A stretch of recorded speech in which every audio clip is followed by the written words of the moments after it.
네, 한국 천주교회는 민족의 화해와 일치를 위해 그동안 다양한 노력을 기울여 왔는데요. 올해는 6.25 전쟁 발발 70주년을 맞아 평화를 기원하며 전국적인 미사와 기도에 나설 예정입니다. 주교회 민족화해위원회 총무이신 강주석 신부님과 자세한 이야기 나눠보겠습니다. 신부님 안녕하세요. 네, 안녕하세요. 이 매년 맞이하는 6월 25일이지만 올해는 좀 70주년이라서 의미가 조금 남다른 것 같습니다. 네, 그렇습니다. 지난해는 북한이 바라보이는 임진각에서 대규모 미사가 봉헌됐고 올해는 전국에서 동시에 미사가 봉헌된다면서요. 네, 작년에는 저희가 임진각에서 예. 약 한 2만여 명 신자들 또 추기경님, 주교님들, 신부님들 무도회 속에서 우리가 예. 한반도 평화를 위해서 마음을 모았었는데요. 그래서 이제 그 미사 직후에 사실 판문점에서 그 남북미 정상들이 깜짝 회동을 예. 하기도 했었고요. 그래서 그 미사에 참여했던 신자들이 굉장히 기뻐하면서 연락을 했던 기억이 납니다. 예. 네. 그리고 이제 작년 이제 10월 주교회의에서 이제 올해는 각 교구에서 정해진 장소에서 네. 동시에 미사를 봉헌하자 이런 결정을 내렸고요. 그래서 코로나 사태로 이제 많은 신자들이 좀 모이기는 어려울지 모르지만 예. 우리가 한 마음으로 미사를 봉헌한다. 그러니까 또 올해 전쟁 70주년인데 네. 이제 아직도 끝나지 않는 이 전쟁이 정말 끝나기를 바라는 그런 마음으로 미사를 봉헌하는 의미가 있다고 생각합니다. 예. 그리고 민족의 화해와 일치를 위해 한국 천주교회 차원의 9일 기도도 진행이 되는 거죠. 네, 그렇습니다. 이제 6월 17일부터 25일까지 네. 9일 기도고요. 예. 주교회 민족화위원회에서는 이제 그 민족화를 바라는 신부님들이 이제 그 9분이 기도문을 만드셨는데요. 네. 그 기도를 이제 안내하고 있습니다. 그래서 우리가 평화 통일을 위해서 또 이산 가족과 탈북민들, 예. 또 뭐 한반도 비핵화, 또 경제 제재에 대한 어떤 얘기들, 그 고통받는 사람들을 예. 위해서 또 한반도 평화 체제가 실현되길 바라는 마음. 그래서 우리가 민족 화해를 얘기를 하는데 이제 그 우리의 희망을 구체적으로 좀 성찰해 볼 수 있는 기회가 될 것 같습니다. 예. 이 모든 신자들이 다 함께 미사를 봉헌하고 기도를 하는 것 네. 충분히 좀 의미가 크다고 보시는 거죠. 근데 사실 우리 교회가 평화를 위해서 기도한다는 것 자체는 뭐 당연한 것처럼 이제 보이죠. 근데 네. 하지만 우리가 한국 그 역사를 돌아보면 한국 전쟁이 진행 중일 때에는 전쟁의 승리를 위한 기도, 뭐 미사를 이렇게 봉헌했던 네. 어떤 사실도 있었다는 것을 우리가 예. 잊지 말고 기억을 해야 될 것 같습니다. 네. 그래서 우리가 지금 평화를 위한 기도를 바치고 미사를 봉헌할 수 있다는 것은 굉장히 소중하고 어떻게 보면 감사한 일이죠. 그래서 우리가 민족의 화해와 일치를 위한 기도를 바치고 또 주님의 기도를 매일 바치는데 네. 정말 용서의 의미를 우리가 묵상을 하고 또 화해의 제사를 우리 한반도의 신앙인들이 봉헌한다는 것은 매우 의미가 크다고 네. 이렇게 생각을 합니다. 네. 예. 자, 그런데 북미 협상은 좀 지지부진하고요. 네. 코로나19 사태까지 겹치면서 남북 관계도 정체 상태에 놓여 있습니다. 네. 올해 말까지는 좀 진전이 어렵지 않겠냐 이런 얘기도 나옵니다. 지금 한반도 정세는 어떻게 바라보세요? 네, 아무래도 지금 뭐 미국 대선이 코앞에 있고 예. 네, 코로나뿐만 아니라 또 미국 국내 문제가 지금 심각한 것으로 이렇게 뉴스에 나오는데 예. 현실적인 조건은 이제 그 좋지 않은 것은 분명합니다. 네. 그래서 우리가 이게 북미 협상이 교착 국면으로 가는 과정을 보고 또 미중 갈등이 좀 굉장히 노골화되고 있는데 이런 것을 보면 우리가 적대하고 있는 한반도의 현실이 어떤 것인지를 더 이렇게 직시하게 되는 것 같습니다. 그래서 한반도 평화가 얼마나 어려운 것인지를 이렇게 더 깨닫고 있는 것이고요. 예. 그래서 역시 평화는 하느님의 선물이다라는 말씀이 더 절실하게 요즘 이렇게 다가오고 있습니다. 그리고 또 그 선물을 받기 위해서는 이제 우리가 노력을 해야겠구나, 정말 간절한 노력을 해야겠구나 이런 생각을 합니다. 예. 자, 그러면 이 남북 관계 개선의 돌파구는 우리가 어디서 어떻게 찾으면 좋을까요? 주교회 민화회 위원장 이기현 주교님께서 예. 이제 이번 담화에서도 말씀하셨는데 이제 우리 민족의 어떤 노력이 필요하다.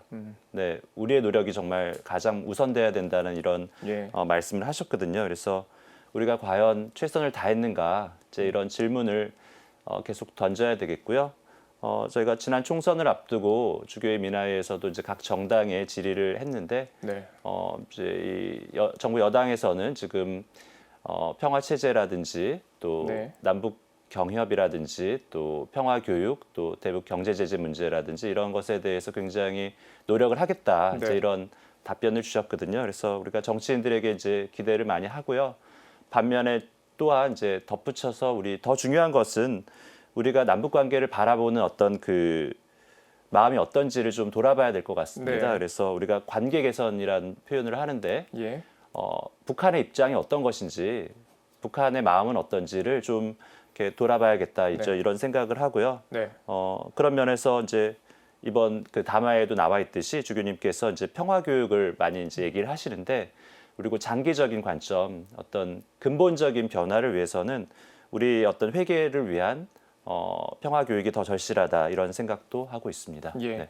자, 그런 의미에서 최근 좀 청년들의 네. 의미 있는 움직임이 있었다면서요. 어떤 사연인가요? 네, 저희 그 연구소 청년 연구자들이 그 예. 미국 주교회의 문헌을 이제 번역을 최근에 했는데, 예.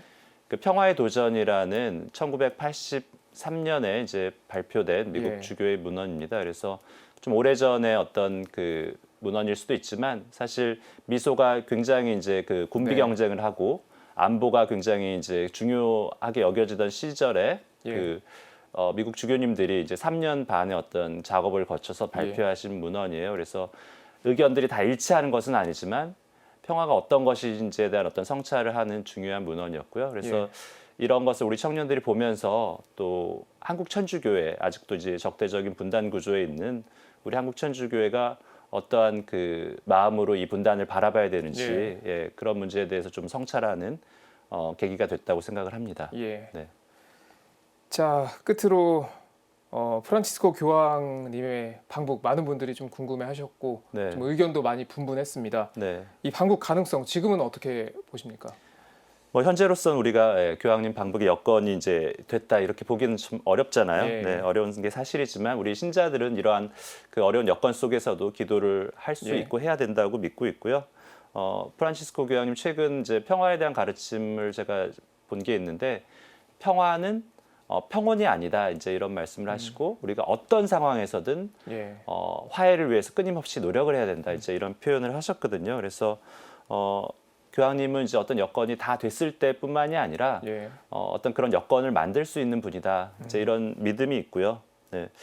이제 역사적인 어떤 사례를 보면 과거 그 미소가 이렇게 굉장히 그 대립했던 냉전의 시대에 이제 그 쿠바 미사일 위기가 예. 있었고, 거기를 중재하셨던 분이 이제 성 요한 23세 예.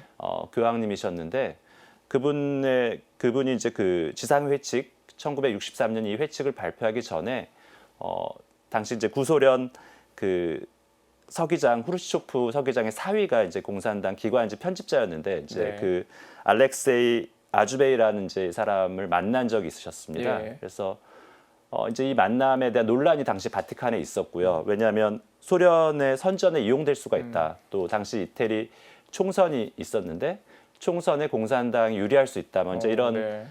이런 우려가 있었습니다. 근데 그럼에도 불구하고 요한 23세는 나는 중재자 역할을 해야 된다라는 예. 말씀을 하시면서 이제 그 만남을 그 하셨거든요. 그래서 그런 것을 보면 우리가 사실 프란치스코 교황님 방북 얘기가 나왔을 때도 모두가 찬성한 것은 아니었던 것 같아요. 예. 우리 교회 내에서도 북한에 대한 어떤 우려, 또 북한 교회에 대한 어떤 의심, 이제 이런 것들 때문에 교황님 방북이 좀 어려운 것이 아니냐 이제 이런 우려도 있었는데요.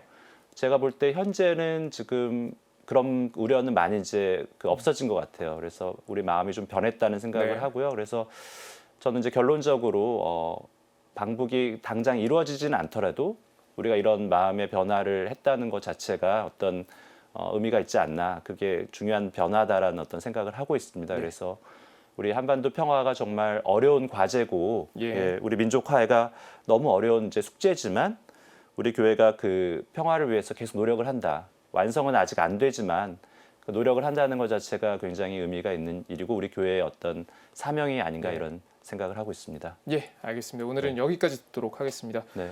지금까지 주교회의 민족화해위원회 총무이신 강주석 신부님과 이야기 나눠봤습니다. 신부님 오늘 말씀 고맙습니다. 네, 감사합니다.